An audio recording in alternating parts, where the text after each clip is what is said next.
Demain nous appartient, spoilé. Georges conclut que Sacha est toujours en ville et se cache. La police se rend au port pour questionner les dockers et savoir s'ils ont aperçu Sacha Girard, qui se cache sous le nom de Grégory Lamiel. En voyant la police débarquer, un homme essaie de prendre la fuite avant d'être rapidement rattrapé pour emmener au commissariat pour être questionné.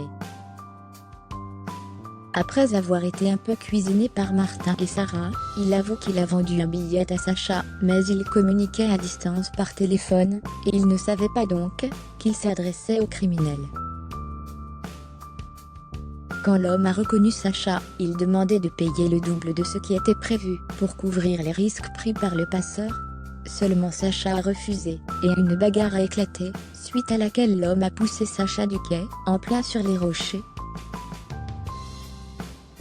Dans sa chute, Sacha s'est brisé la cheville, et l'homme s'est dépêché de déguerpir, avant qu'il ne puisse se relever. Il affirme à Sarah et Martin que c'est la dernière fois qu'il a vu le malfrat. Pendant ce temps à l'hôpital, William croit son collègue Philippe, qu'il n'avait pas vu depuis plusieurs jours. Ce dernier est venu faire des radios, car il serait tombé sur son voilier. Lorsqu'il jette un œil aux radios en question, un peu plus tard, William voit bien que Philippe a souffert de nombreux coups au crâne, dont un porté avec un objet contondant. Renaud est d'accord, et dit à William d'écouter sa conscience, et qu'il est prêt à le couvrir. De son côté, Philippe rentre chez lui, et retrouve sa femme sur le canapé, et, non loin, Sacha Girard qui la tient aux joues. De retour au commissariat, Georges n'a trouvé aucune trace d'un embarquement au nom de Grégory Lamiel au départ de Sète.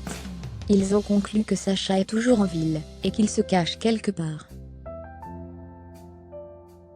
Sachant qu'il est blessé, les enquêteurs se demandent s'il a pu rester 3 semaines sans aucun soin. Ils posent donc la question à William, qui vient d'arriver pour venir chercher Aurore. En entendant que leur fugitif est gravement blessé, et pourrait avoir contraint un médecin de l'aider, William pense à Philippe, et explique aux policiers qu'il est peut-être lié à leur affaire.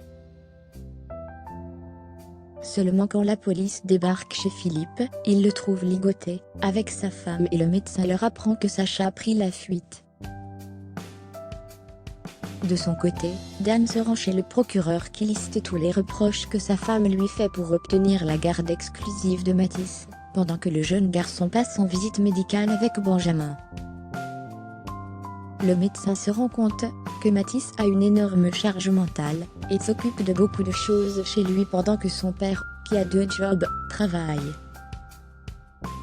Tandis que le procureur Perrault va se confier sur cette affaire à sa fille, qui lui conseille d'accepter la demande de la mère, Benjamin en parle à Alma, à qui il confie qu'il sera impartial dans son rapport, mais que cela ne jouera pas en la faveur de Dan.